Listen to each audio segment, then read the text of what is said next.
Hey guys, welcome back. So today I picked up this Westinghouse generator. It's electric start, 7,000 continuous watts, and the general condition of it is pretty good. There's no rust to speak of, at least on the outside. Really no dust either. I mean, someone definitely cared for this. Of course, it wouldn't be here if it was a good running machine. And if you guessed the carb as the issue, you'd be about half right. The rest of the story is in the tank. And you can see by the cap, the fuel that's in there is pretty bad. Now, I don't think the tank's a total loss, but I'm not gonna worry about it too much right now. I'm just gonna get the fuel out of there, get the tank off the generator, kind of set it aside. Also, this battery is completely dead.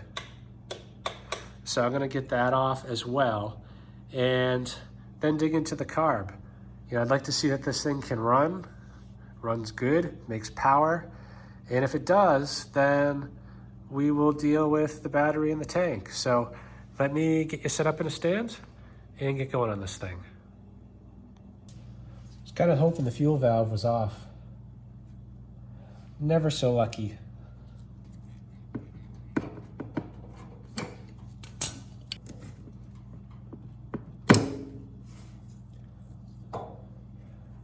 Not off to a good start when the fuel line breaks. Yeah, of course the fuel petcock is completely clogged. So I will get the tank off, remove the whole assembly here and just try to drain it right out of here.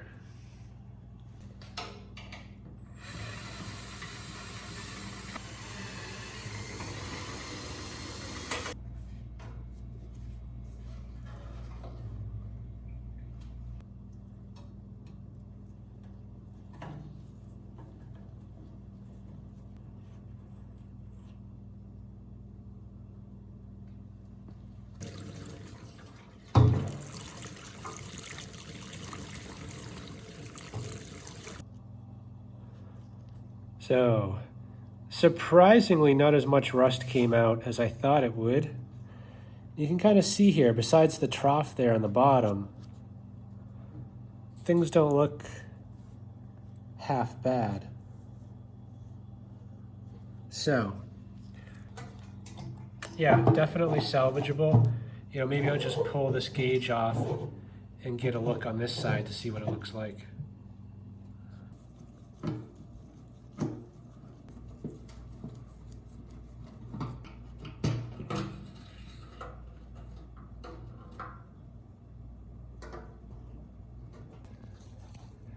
The tank does look a lot better than I thought it would.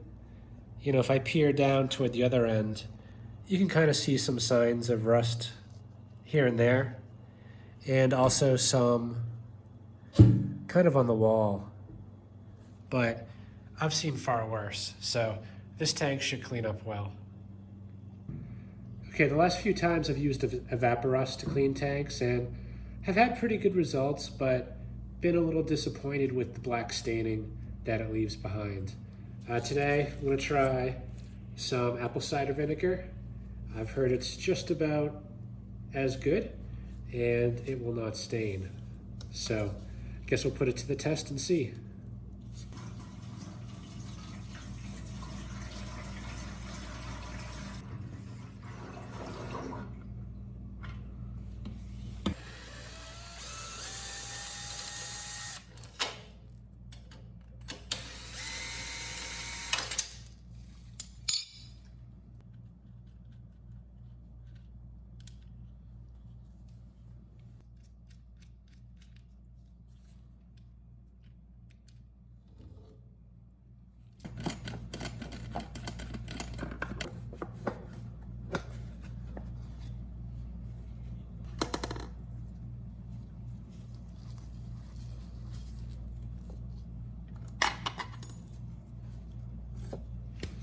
Just want to show you what I'm dealing with here. In order to get the air box off, you got to get this bolt out down here in the bottom. Now usually you do that from the front, but in this case they put it in the back. and it's virtually impossible to get a wrench on that. So I had to loosen up this canister, basically to make clearance so that I can get that bolt out.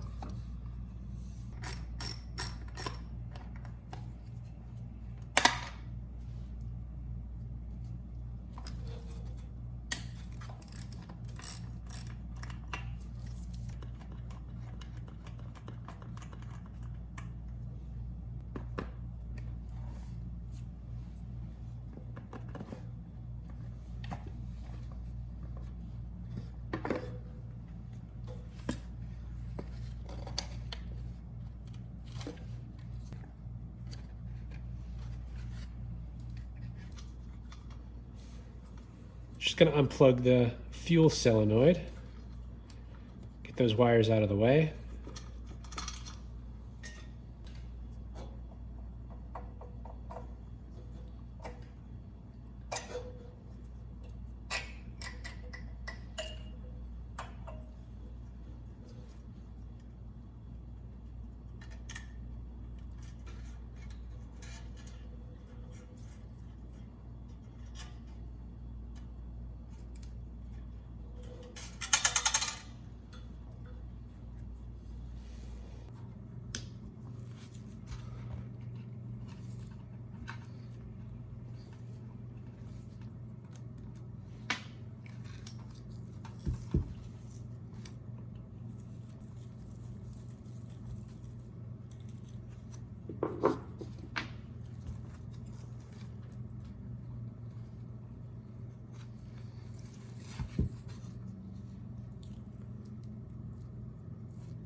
Yeah, that thing is frozen up. Not a good start.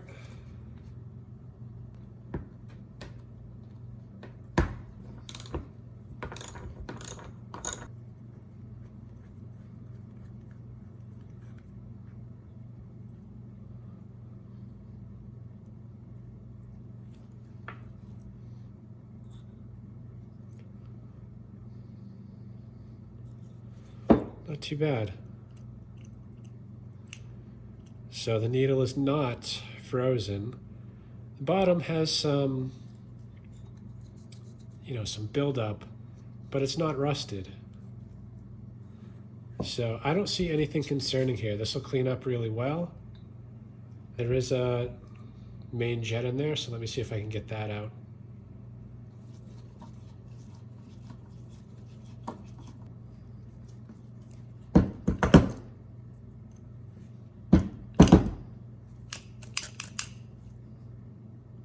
I see a little bit of light coming through the main jet, so it might be gummed up a bit, but not completely clogged. And this here is the pilot jet.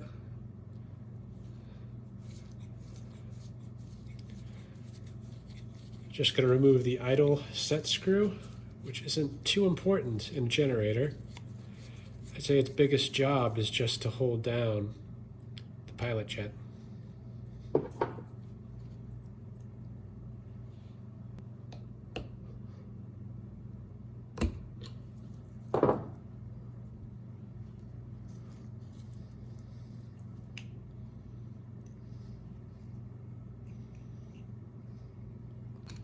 I think the emulsion tube might be removable on this, so I'm just going to apply a bit of pressure, see if it'll pop out.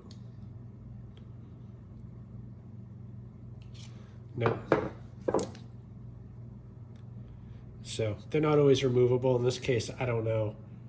It could just be cemented in there, or maybe it's pressed in, so I'm not going to force it.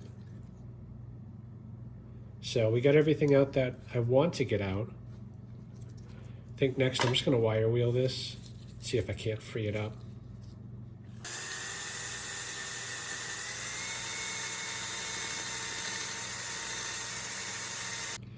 Okay, I cleaned up pretty well. Just going to test it real quick with 12 volts. Good, so that works well.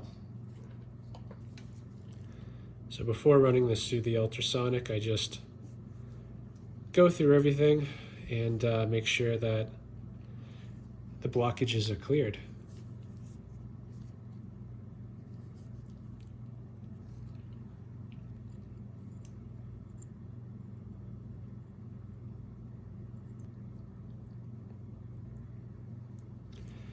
These were both severely clogged. That's unusual. Usually I don't see that.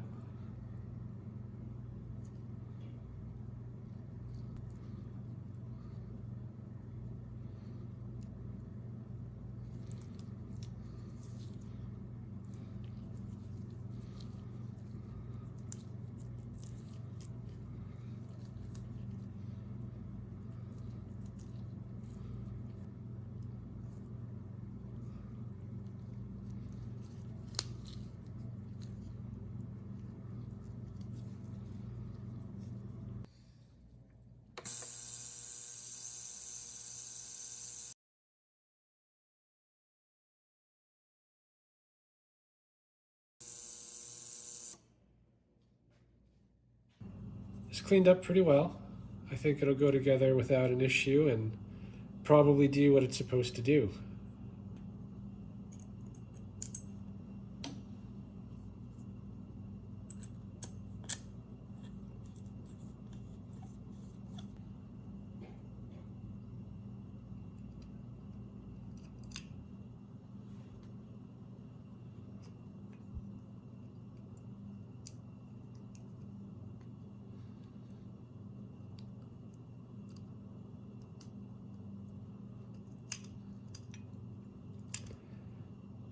You always want to check for leaks, so blow into it while upside down. You should not hear any air going through. If you do, it'll leak.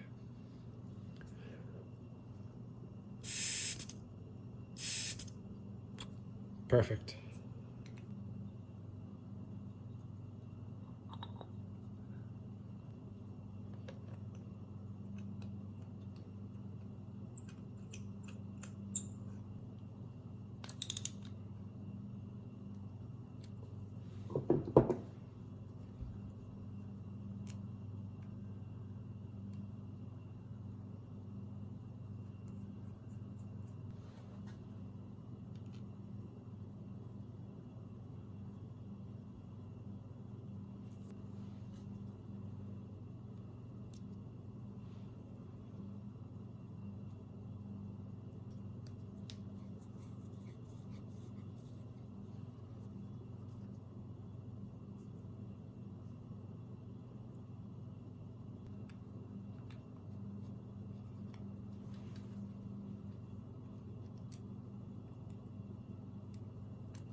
Okay, done. Let's get this back on the machine and see what it can do.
All right, so I did have a little trouble with the needle seating properly.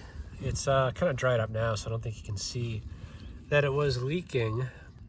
Anyway, I ended up pulling the drain plug to let the float basically go down, and then filled the line back up with fuel. Float went back up, and now we're holding pretty steady. So I'll give it a try. The engine might be flooded a little bit, but we'll see if we can't get it started, at least to see how it runs, if it runs, and if it makes power.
All right, so not too bad. It starts, makes power.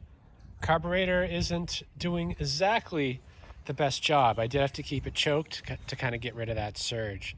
Now, when I took a look at the hertz, I had to like do a double take. I mean, it said, I think it was like 75, somewhere between 75 and maybe 80. So I kind of panicked, grabbed the screwdriver and started turning this throttle spring down. And when I got to 60, of course I stopped, but what I was hearing, it almost sounded like the generator was idling. I mean, this has got to be one of the quietest non-inverter generators, probably the quietest I've ever worked on. So I guess we need to get this back to the garage, get that carb apart again, see if we can fully cure it. I think when I bring it back out, I'm gonna hook up a multimeter as well and just double check the hertz reading. I mean, this is, seems like my ears are deceiving me, because even when it was running at 75 hertz, it didn't sound like it. Yeah, I'm kind of questioning my equipment at this point versus what I hear. But anyway, enough babbling. I will turn you back on in a minute. Okay, I thought that emulsion tube would come out. So it doesn't look great. I don't know if that's the reason for the surging or not, but I'll clean it up real good and give this another cleaning, see if things get any better. Okay, ready to give this another try.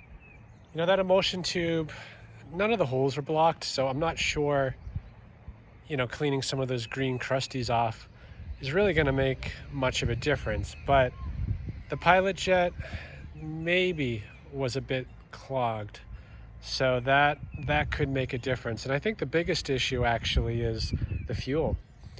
I inadvertently grabbed gas that was drained from another generator, and that gas was borderline bad. I mean, it was bad gas. It wasn't like paint thinner bad or varnish bad, but it definitely should have been mixed with some fresh gas and burned in a lawnmower, not something like this when trying to test it to see if it works. So I got good fuel this time in the lines. With those other couple of adjustments, hopefully we'll get a better result.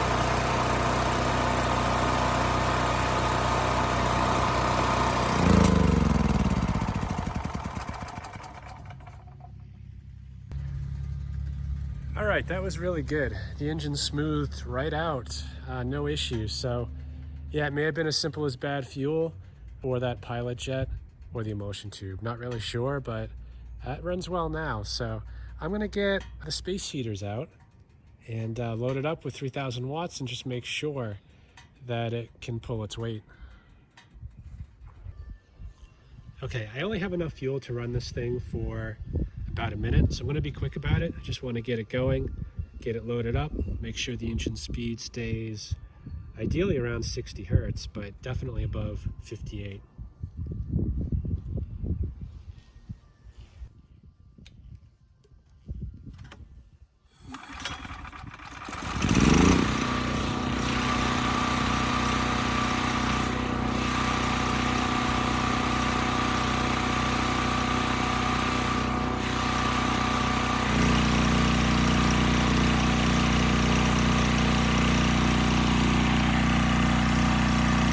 Perfect.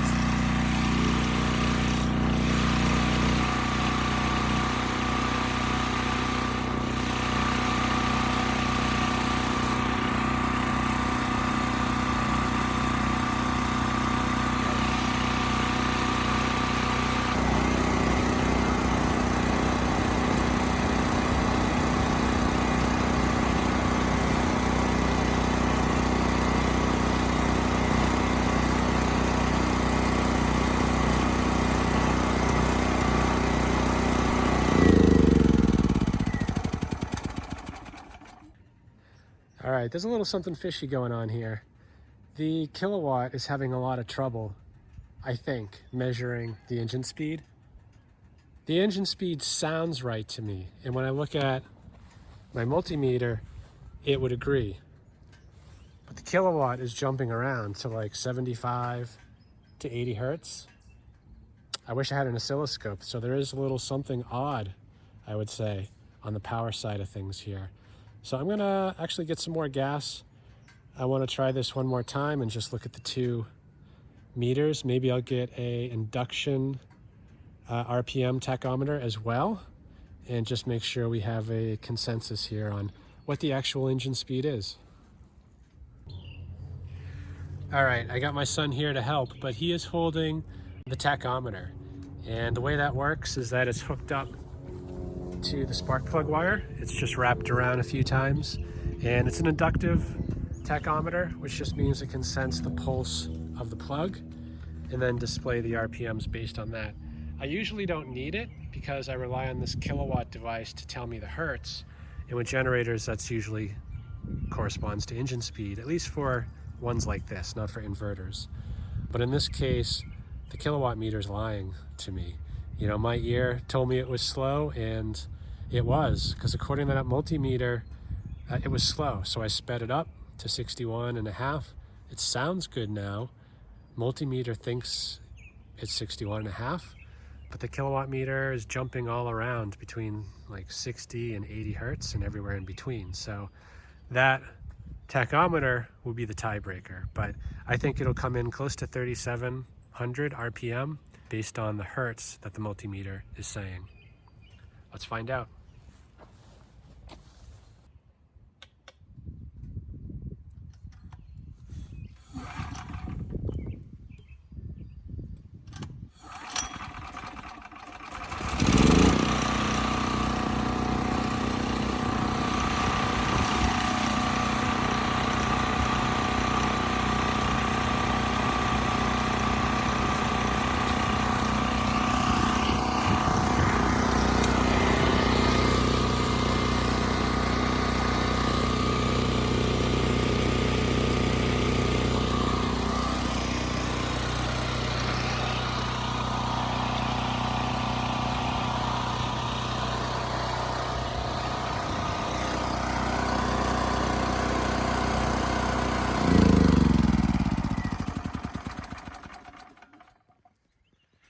All right, so that's the tiebreaker over there. That was close to 3,700 RPMs, which agrees with the multimeter and what I'm hearing. So there must be something a little bit odd about the waveform that's confusing this meter. Regardless, I just wanted to make sure that the engine was not running too fast, and it's not.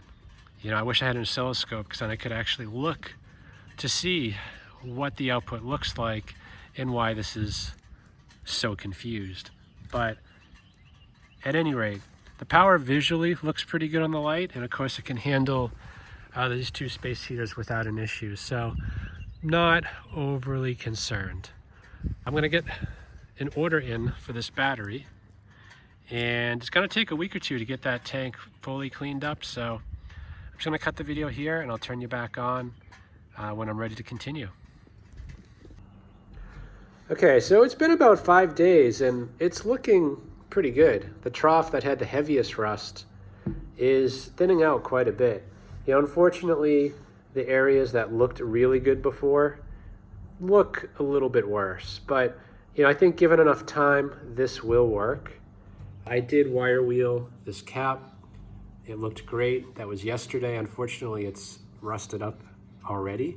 So, you know, I don't feel too good about selling this tank to someone in this condition, especially when there's ones available online for $60. So I pulled the trigger and ordered a new tank. And as you can tell from the color, it's not very complementary to the rest of the color scheme here. So I'm gonna pull it off, prep it, and paint it black.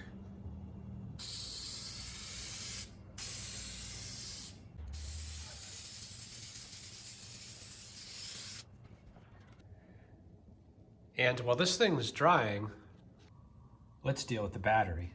Now, the original battery is here on the right. I did try charging it for about 24 hours, and it didn't really take a charge. It was just a surface charge. So this battery's definitely done. It's kind of an odd size though. I went to order it, and the usual one I get is very similar in dimensions, but it's about 3/4 of an inch longer, which doesn't sound like a big deal, but on this generator, it won't accommodate it. So did a little looking, came up with this, exactly the same length and depth, maybe 1/2 inch taller. And we have plenty of clearance, so that really wasn't a concern. The bolts also have extra thread, so that'll fit just fine. Now, I set it in the generator today, and I noticed a big oversight on my part. Red should be on the right. In this case, it's on the left. So, doesn't sound like a big deal, but it actually is. The way this thing mounts in the spot here is that it goes like this, and it has a bracket with a bend in it, so that goes on the edge. Now, the positive is actually over here. It doesn't reach, same with the negative. So really the only way this battery is going to work, unless I buy new leads, is to just turn it around. But now this mount, this is supposed to go right here, and that's going to bridge these two terminals. So yeah, that's not going to work either. I think the only option I have, instead of putting this here, is to probably flip it onto the flat side and just clamp it down like that, straight down. Now, it won't hold it quite as well, but it's a fairly common setup. You know, that's exactly what they did on this generator. So, not too worried about it. I also have some felt paper, granted it's bright blue, with a sticker backing. So I'm gonna cut that up and just make a pad for this to sit on, and also put a little bit on here, and this will also help kind of hold things in place.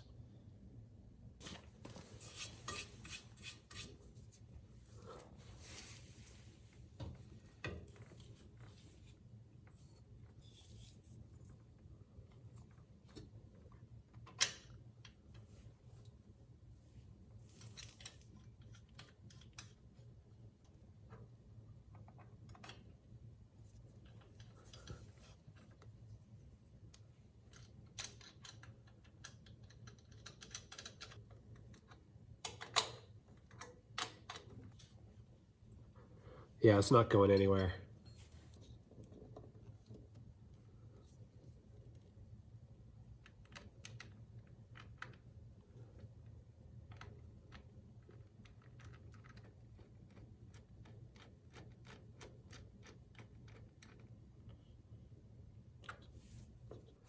Okay, good enough.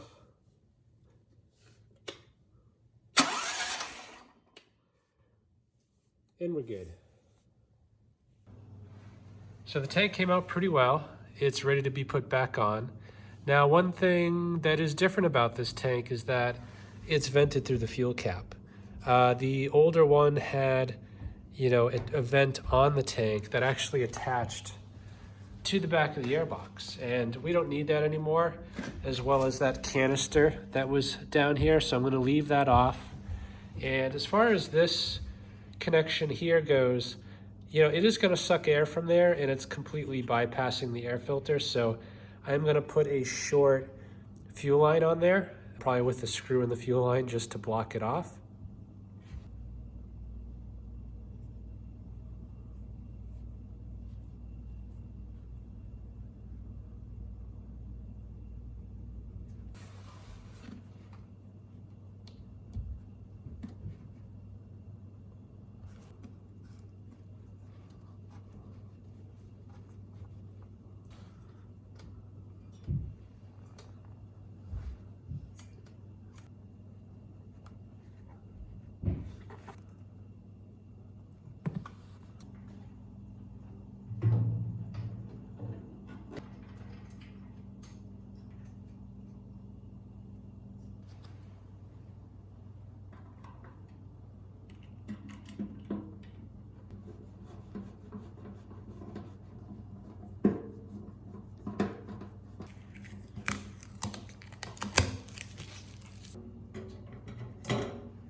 All right, good, no leaks. So that pretty much does it. It's really just testing that, everything works well together, but I don't expect any surprises.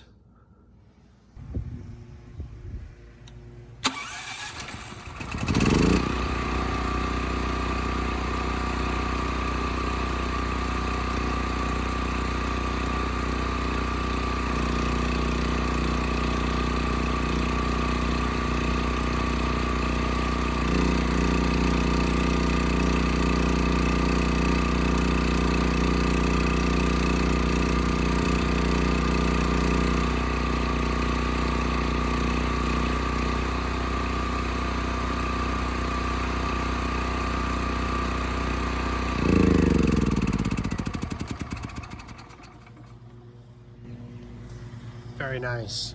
The electric start works quite well. Of course, the engine still is running nice and smooth, so I think we're done here. I hope this video helps someone. Thanks for watching.